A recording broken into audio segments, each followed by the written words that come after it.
I have thoughts. All right.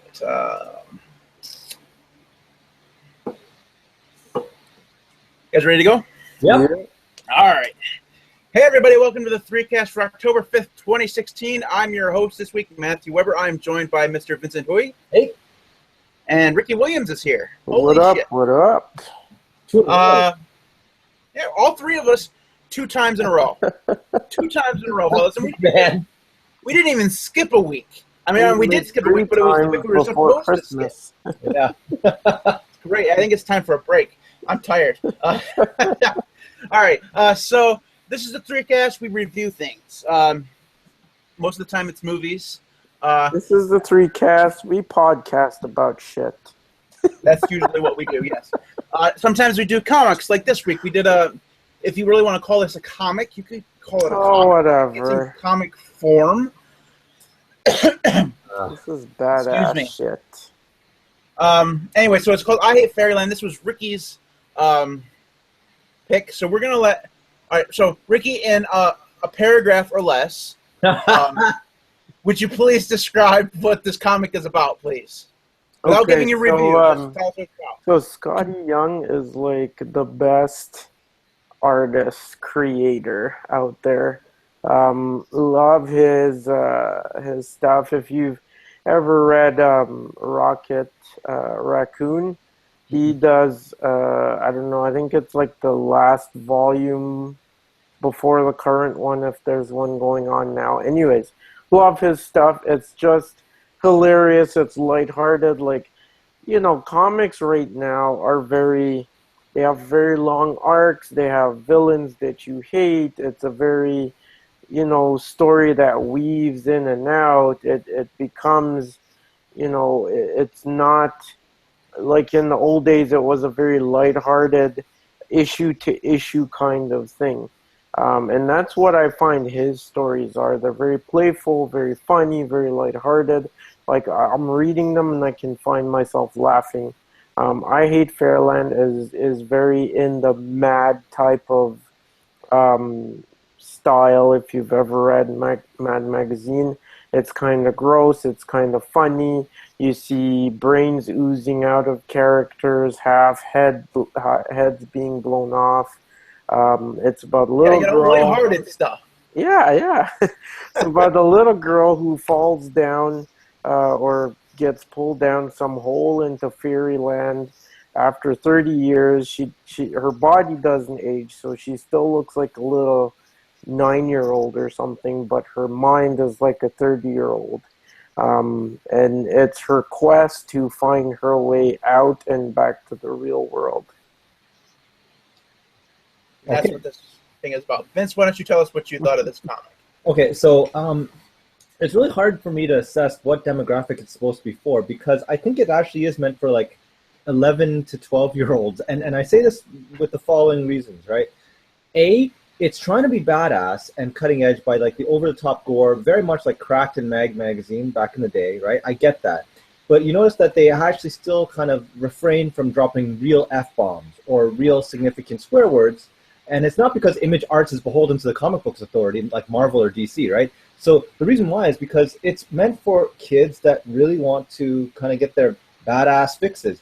Now, the storyline, I get it. It's a very comic strippy thing. Like, I would see this as an ongoing comic strip. I couldn't see this, again, Ricky, I don't know anything about this comic. Like, this comic is like an ongoing series, or is it a set series? It's ongoing.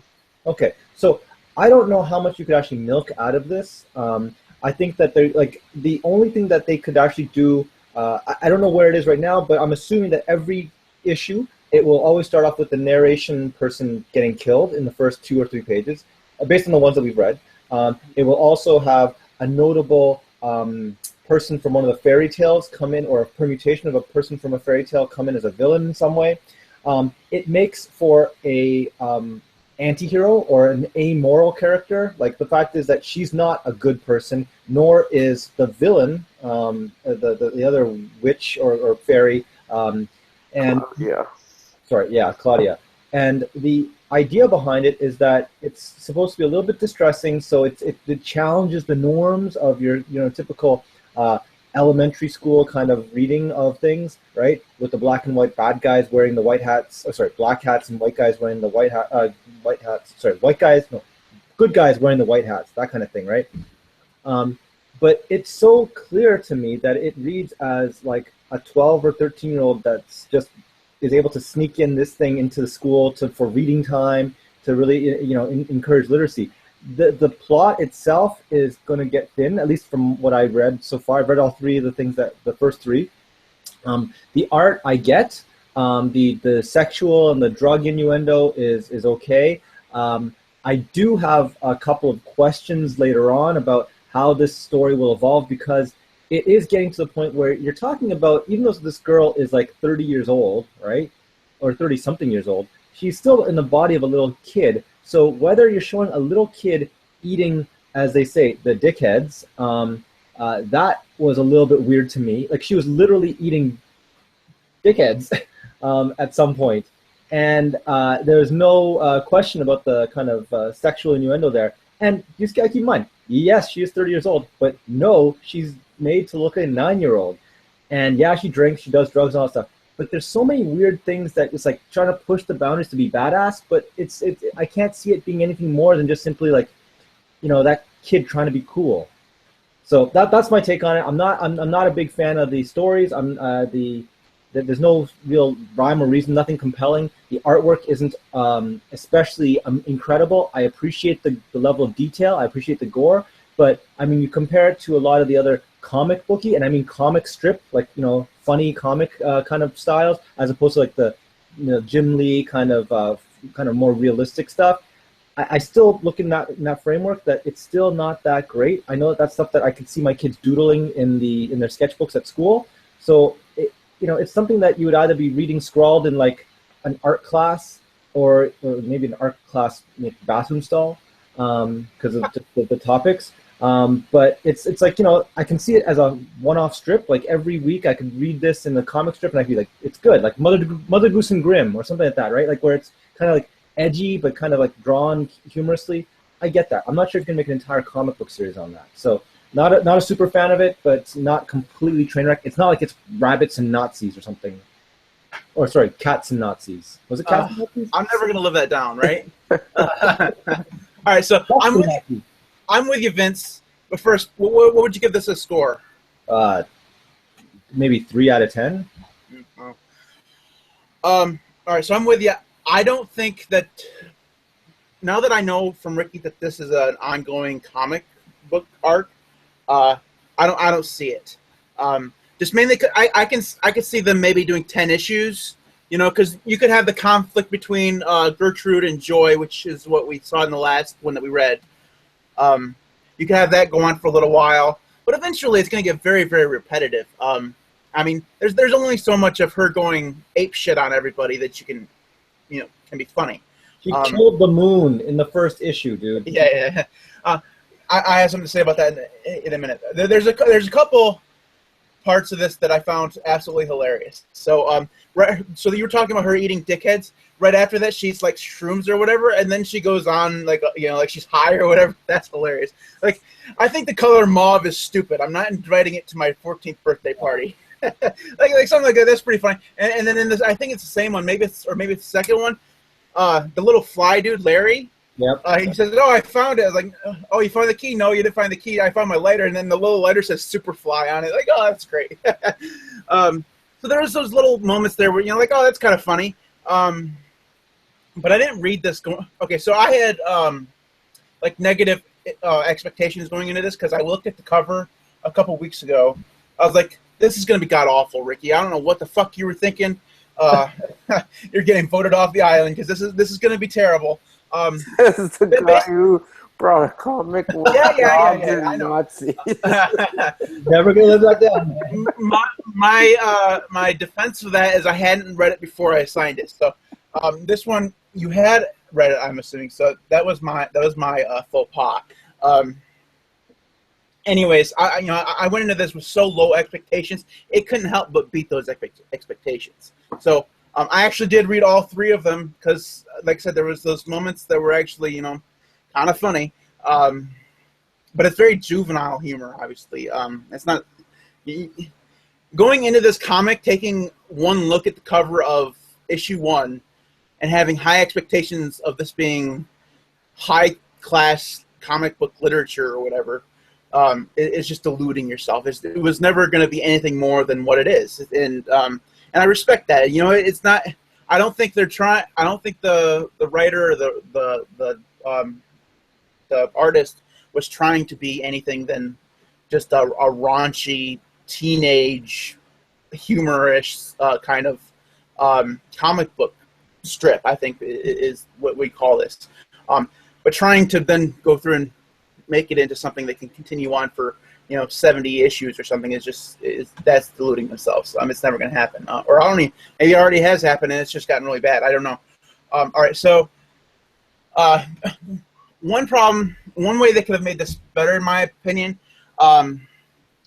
is had the ability to make the narrator a bigger part of it, because I think they killed the narrator guy off a little bit too soon in all three of them, because having the narrator and Gertrude having like a breaking of the fourth wall every so often just to be kind of funny would have made the comic a little bit better, because that some kind of interaction between the narrator and Gertrude would have been kind of funny. But they ended it way too soon, in my opinion, in that, because that could have been a lot more entertaining.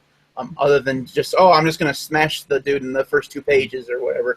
That's just a waste of a character, and they could have drawn a lot more humor out of that anyway. So I don't know if it would have made the plot any better. Probably not, but still.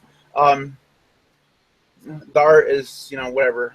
I mean, I'm not an art critic, so I don't know. Out of 5, I would give this probably a 2. Maybe just a little bit lower than a 2. It was funny in places, but it's not something that I'm going to continue reading. So, Ricky, obviously you think this is the shit, so go give it a 10. Okay, so first, the artist Scotty Young, like I said, I love his stuff. For me, when I approach this, so first of all, this is he created this comic. Mm-hmm.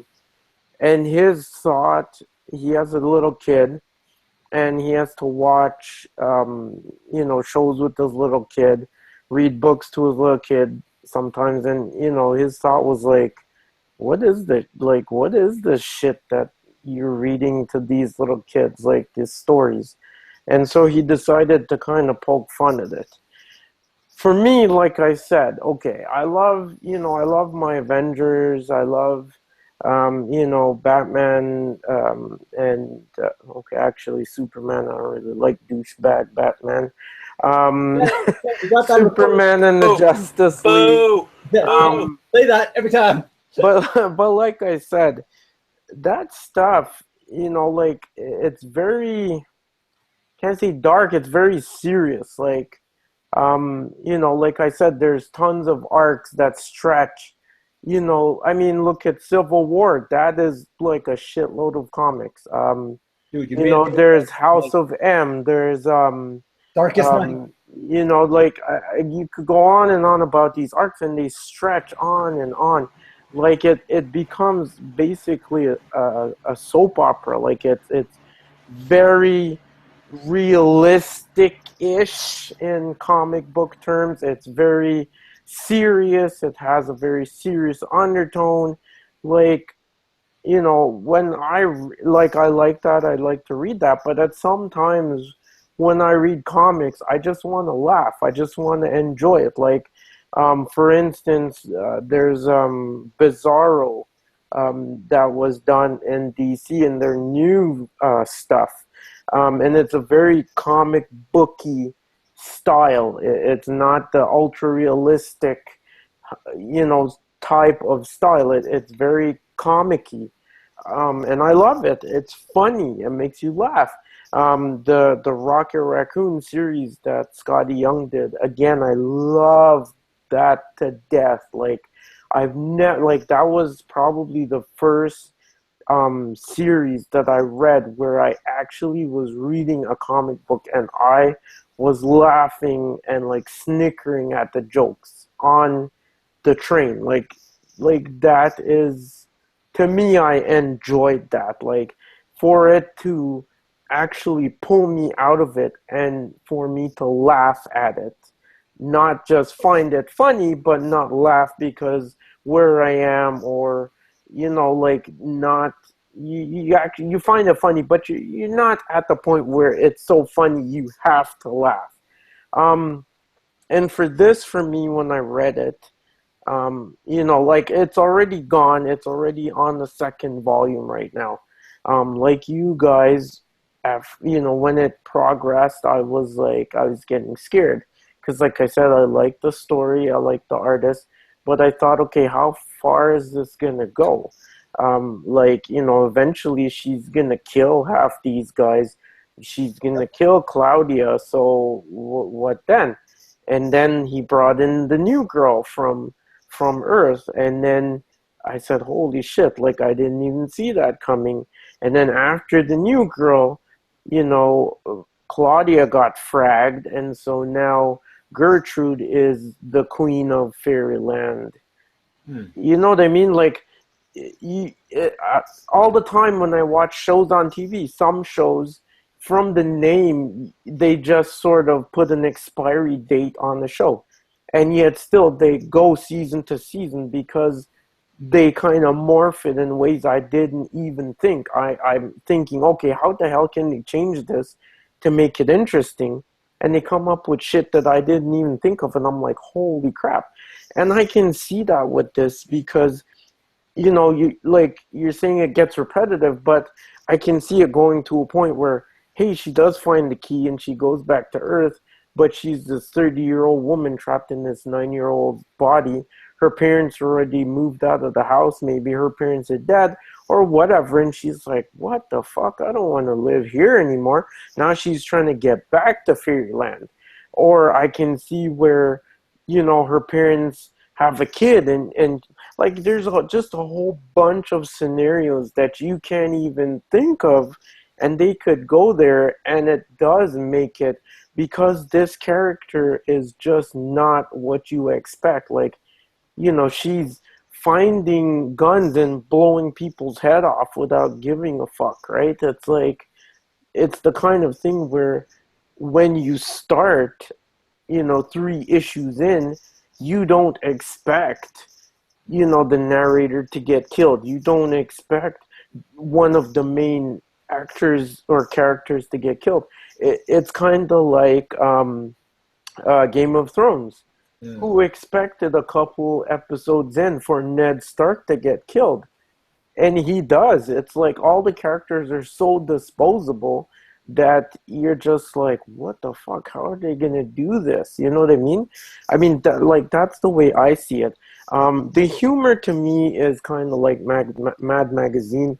And like I said, I don't read it in a serious vein where I would look and be like, holy shit, like, this is a 9-year-old's body. I totally read it as, yeah, she is this 30-year-old who swears and who drinks and takes drugs and blows people's head off. So it's like, maybe that's just the way I see it. I take what she says and morphs the actual character. But for me, whatever she does, it doesn't really bug me because I don't see it as, oh, this is a 9-year-old, regardless of her mindset or how she talks, right? That's just the way I see it, whatever. But I mean, for me, I would definitely give it a 9.5 out of 10, just because I never give anything a perfect. But I mean, like I said, the difference is I've already read the first volume, right? So for me, it's something that, like I said, if I can sit on a train and I'm reading it and I laugh, like, it blows my mind. To me, that's just really good. So you're telling me that it doesn't get repetitive at all? Because it just, even the 3 issues that we read, it seems like it's almost like a formulaic thing. Like, within the first 3 or 4 pages, the narrator will introduce and get killed, which then allows us to see her violent side. Yeah, but see, that's when I read it, it's like, the thing is, I don't care about the narrator. right? No, but I'm not talking I read it to enjoy seeing someone's head get blown off. Like I see her shooting the moon and the stars, and that's funny to me, right? Like it's like when you watch Game of Thrones and you see, like, in the very first episode they had kids who were dead hanging from a tree. Like, when the fuck do you ever see on TV kids? Like, you see women get killed, men get killed, teenagers get killed. No one touches kids because kids is just I know. kids, right? And when you see that, it's like, holy shit, like, did they really do that? You see incest, and it's like, wow, like, no one does that on TV. So for me, I'm not saying that's the thing. For me, it's not really repetitive because I read it to enjoy the laughs, to enjoy, like, who's she gonna kill next? What way are they gonna kill the narrator? Like, you know what I mean? Like, I just read it for it to be funny. See, I think that that's just like the kind of slapstick humor, right? Like, you know that at the end of the day, when you go and see a Dumb and Dumber movie or something, it's going to be like the plot's not going to be there, but you're going to see like one or two things, like something about Mary, something that's gross out funny, something like, the gel or something. And I get that. Like, there's the extreme, the slapstick, the kind of juvenile humor, right? And I get why you'd want it.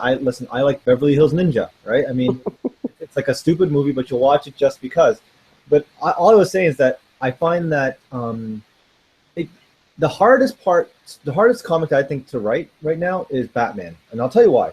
Because it's difficult to create mysteries that are not like, oh, there's a plot twist ending, or that it's going to be this guy. That's the thing that makes writing Batman things hard, because there's only so many mystery storylines that he can trace through. The writers can write through before it's like, God damn it, it's really hard. And I think in the case for the Fairyland stuff, it's actually just rinse and repeat. There is no clarity on just like the challenges that the writers will have to do to kind of make it more engaging of a storyline. Like, again, I don't know anything else. I appreciate why you'd want to watch it. Like, it's a good comedy thing. If that's the thing, then that's great. But I'm just talking about the repetition of elements. I'm also talking about just the nature of like what drew you to Scotty Young. I'm actually quite curious because I just like his art style. Like, he's done a bunch of covers. I like his twist on the different heroes. Like, I mean, Iron Man, sure, I can see different covers, different variants of Iron Man. Wow, I know who Iron Man is. I see the movie, but you draw a young version, it makes it a little more fun. It makes it a little more entertaining. You know what I mean? It's like young versions of the X-Men. Like, is it like I don't know Scotty Young's art aside from what I'm just looking up online, and it seems like he's like doing the super deformed baby characters or baby versions of a lot of these guys. But is that the thing that he does in like real comics though? That he actually goes and makes all of like Iron Man, Superman, or Spider-Man? No, he doesn't. He doesn't, like, he's done covers, and that's kind of his style, is to do the baby versions. But books that he's done, like I said, the Rocket Raccoon, it's not like it's a baby version of Rocket Raccoon. It's all cutesy and stuff? No, I'm saying it's not that the actual book is like that. It's the actual Rocket Raccoon. But his style is very, it's very cartoon-like. It's very, like I said, if like a comic like Batman, like a comic like Avengers, it's very reality-like. You know what I mean? Even though it's superheroes and whatever, it's still actual people, and the more realistic they can make them seem, you know what I mean? He does more stuff like Rocket Raccoon, or something where you would have to kind of it's more imagination, more fantasy. You know what I mean? Like a talking raccoon who frags people. You know what I mean? You're not gonna draw an actual real life looking raccoon with a gun. You know what I mean? So that's kind of his style, is more cartoon-like. Okay. Well, that's all we can really say about this comic, man. Like, well, I mean, for me, the thing is, when I read it, it's like a break. Like if I'm reading a whole set of comics, I'm reading Spider-Man, I'm reading Batman, I'm reading, Superman, whatever. This is a break. It's not just book after book is this serious shit. It's like fighting the villain. It's like because you know that no superhero ever wins.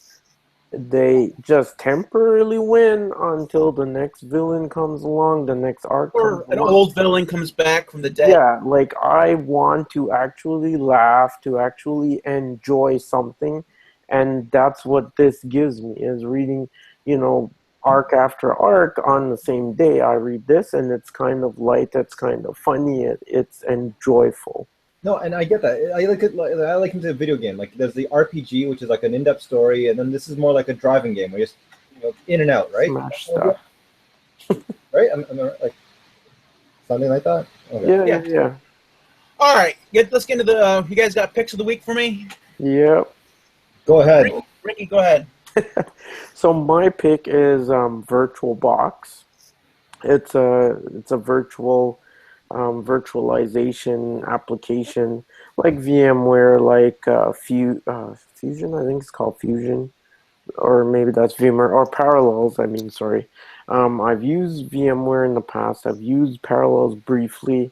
It's nothing special, but it's free. That's what I really like about it, is that it's free. So, for a free thing, you would expect that it's really crappy, but this is actually really polished. It comes from Oracle, so it's not like it's some, no-name whatever. Your OS, if you're putting it in there, yes, you do have to have a license. So when I say it's free, I don't mean that you can boot up Windows for free. If you do Windows, yes, you have to have a license. But it is nice. It is nice to have a free sort of, what would they call, virtualization program that you can run on your Mac or your Linux or whatever and boot into multiple OSs. Yes. VirtualBox is very good. Vince. All right. So I used to make fun of these things when I first saw them, but I actually ended up getting it. It's the Leaf. Oh, yeah. Okay, so remember, I got a crappy 16 gig phone because I had no choice. It's either a 16 gig regular one or like the 64 gig rose gold. And I was like, forget that. I'm not going to take the rose gold. Couldn't stand the pink, huh? I can't see color. Oh, is that pink? Rose gold. Rose gold. I don't see color, but I just didn't want to even have the stigma, right? So anyway, I got this, and it cost like what? I think $30 or something. But then it was a fire sale on 128 gig cards for like $30 at Best Buy. So for like $60, this thing, I just like blew up my capacity. It works on iPhones. It works on iPads. Like I'm just plugging this away. I'm like, any movies or anything, I just put it on, and I'm on the subway. I used to read the subway. Now I'm one of those guys that's actually watching movies. How is it like when you store stuff? Do you have to use a special application, or can you just simply drag the stuff onto it? Like how? Yeah. So when you're on the actual computer, you plug this into a computer. Like there's another one version that's like a USB one, but I can just take out the SD card and plug them in. But it effectively allows you to just click and drag your movies into a separate directory, and it'll automatically detect when you plug it into your iPhone or iPad what the movie files are, right? And let's go. You want to watch those movies, right? But to be fair, it also is a little bit of a clunky interface it's called the Leaf app, and it is a little bit clunky because like you have to select certain files to transfer. But admittedly, I'm not really into manipulating file management on the actual portable device. I do it on the computer, so that's even better. When you plug this in, it's also really good because it auto detects it and starts automatically backing up if you want, right? I got 128 gigs. It's really nice so that I can clear off, because remember, I only got 16 gigs on my phone. Automatically plugging this in, it clears up, gives me at least another 2 or 3 gigs worth of space on my phone, which is invaluable, right? And, when I'm watching a movie or something, just pull this up, plug it in. I don't have to worry about carrying 20 gigs of the most recent downloads or something. Yeah, I asked because I got the iStick. Oh, is that good? The same. It's garbage. Oh, really? It's the biggest piece of shit that I've ever bought, which is why I asked you. Why? The drive was total crap. I've tried to use it on computers. Computers won't even read it. Really? Yeah, I won't read it. I can't format it. I can't use it for anything. Oh, The iPhone was useless. The app stopped working from like iOS 7, I think. Like wow. it just would crash every time you launch it. How many Like gigs, man? I wrote, well, I got a 64 because I Oh, had a 64 phone, right? I just wanted to double the capacity. yep. And I wrote into them a bunch of times, no answer. I think the last time they updated the app was like iOS 9. I figured, oh, okay, good. They updated it. Maybe now it'll work.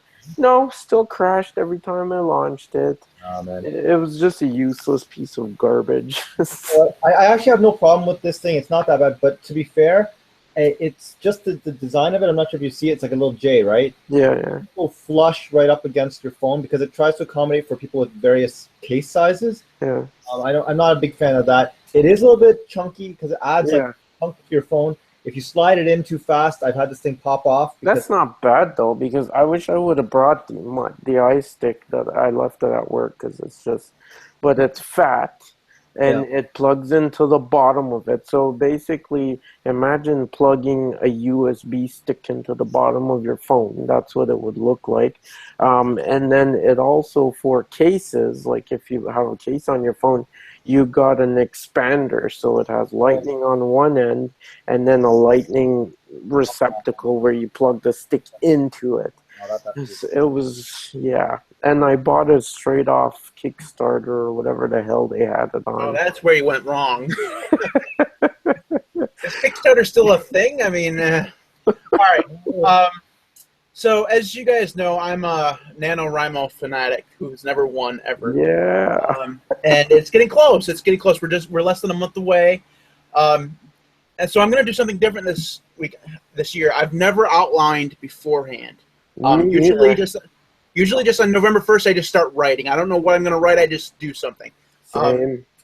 But this year I'm going to do something different. So I was looking for a good outlining app, and there are tons and tons of them. But the problem is they're all on Macintoshes. And as everybody knows, unfortunately, I'm stuck on a Windows 10 machine. And despite years and years of everybody hearing that Windows has all the applications you could ever need, they're wrong. They're just wrong. So there's no really good outlining apps out there that are specifically for like story outlinings or whatever. So I really wanted to use one that not only could I outline in, but then I could go ahead and just write my story in there too. Like on Mac, there's Scrivener, which is really good. It's also free. So, but there's not really any good ones out there for Windows, at least that I found. So I had to look at free options, and surprisingly, the best outliner, note-taking kind of thing that I found was Microsoft's OneNote. Now, I've used Evernote before, and I don't care about. friend. Yeah, I don't care for it that much. Mainly because I just don't care for the design of the application. Not that it doesn't have all the features that I want. But OneNote actually has all those features, and I think it's better designed. And also, because I'm a dedicated Windows user, however reluctantly, this syncs into OneDrive, which is what I use for all my online storage now because it's just so damn cheap. Because all right, so I have to have Microsoft Office, right? And in order to get Microsoft Office, now you have to pay like $100 a year. But with that $100 a year, not only do you get all the Office applications you could ever want, but you also get a terabyte of storage for up to 5 users. So each one of those 5 users gets 1 terabyte. Not bad. Yeah, I mean that's $100 a year. That's way cheaper than Dropbox. Way cheaper than Google. Well, actually, what is the cost right now? Like Google, for example, what is the cost? What would the rate be? I don't know. Google Drive prices. Let's see how fast. Okay, because I honestly don't know because I'm a prof and I get unlimited, so I don't know. Sorry, I just don't even know what this is now. Sorry. As he looks down on us mere mortals. Deal with kids' problems, man. So for 1 terabyte at Google Drive, it's $10 a month. So it'd be $20 more than what Google charges, or than what Microsoft charges. And like I said, that 1 terabyte is for 5 people, so each one gets their own terabyte. Plus, on top of that, you get the Office applications. Anyways, OneNote is what I'm recommending it not only allows you to outline or whatever, but it has a lot of interesting things. Like if you're taking notes in like a class or whatever, you can set it to go through and record like if you're on like a laptop, it can record the lecture for you, and then it puts like a little it goes through and like puts little audio notations by the notes that go along with the certain time frames. Yep. It's not exact, but it's very nice. Or if you're like in a meeting or whatever, like sometimes I have to sit through and like this way I can sleep through the meeting, and listen to it later. So anyways, OneNote, it's free. So you don't have to, OneNote is not part of the subscription service. So you can download OneNote for free on all of the things and use it, and it will still sync back and forth between devices. There's no ads or anything like that, so like you don't have to put up with any ads. No limits. That's the best part. Yeah. Anyway, so OneNote's my I'm glad you said that because some of my kids listening, again, that if you're doing a master's degree and you have to write a thesis, OneNote, it's way better than Evernote on a lot of things. I know everyone likes using Evernote, but it's free. It has really? Because I thought they're going down the tubes. They are, but the thing is, everyone still uses it, right? But man, OneNote, it's not the best. Like as Matt said, I love OneNote. I use that and you can share between, like you can share your notes. Like my wife and I, we use it for like to make lists of grocery lists, Christmas gift lists, because you can both see when you check stuff off. You can. You know what I mean? It's a really nice app. Yeah, there's an app on Apple only platforms called Notebook. It's by Circus Ponies. Yeah, yep, not bad. Old. It's very old. Yeah, it's been around forever and ever, and it's great except for it's only on Apple products, and I can't use it. So, I mean, I have a Macintosh back there grabbing dust, but it doesn't work. So I have to have something that works on Windows and works on Android. And OneNote is, OneNote is just everywhere. Yeah, I mean, it works. Except Linux. Yeah, Microsoft doesn't put anything on Linux other than. No one ever. Actually, I don't think Microsoft doesn't have any Linux products for Linux. You can get O-Drive, which like syncs your OneDrive. Well, yeah, but that's third party, right? That's somebody else. Yeah, I know. I'm just saying it's third party. God, if Microsoft put Office on Linux, I would never use Windows again. Well, they promise, but they never deliver. Yeah, I don't like the free Office products on Linux. I just can't use it. Anyways, that is it for us. We actually did a whole 40 minutes on that comic, and that surprised the shit out of me because that comic was bad. I mean, the disparity in scores aside, I mean, really, I scored it a 2, Vince scored it a 3, and you scored it a 9.5. That's not right for us. Yeah, I mean, we don't agree on anything. All right, anyways, if you want to get in contact with us, you can do so. The Threecast is at the Threecast on Twitter. I am at MTWB. Ricky is Ricky_Williams1, and Vince is VWHUI. You can like us on Facebook at facebook.com/the3cast.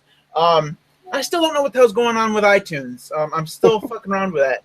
Apparently, I'm thinking about just signing up for like a new Apple account and putting it under that and see if that will work. But God, I hate having more accounts because that means I got to sign up for a new email address and remember another fucking password. And I hate Apple and I hate Windows. I think I'm just gonna go live in a cabin with no internet. Anyways. We'll be back in 2 weeks with Children of Men with Clive Owen and Julianne Moore and a whole bunch of other people. Babies are dying, people. Babies are dying. Anyways, we'll see you next time. See ya. All right.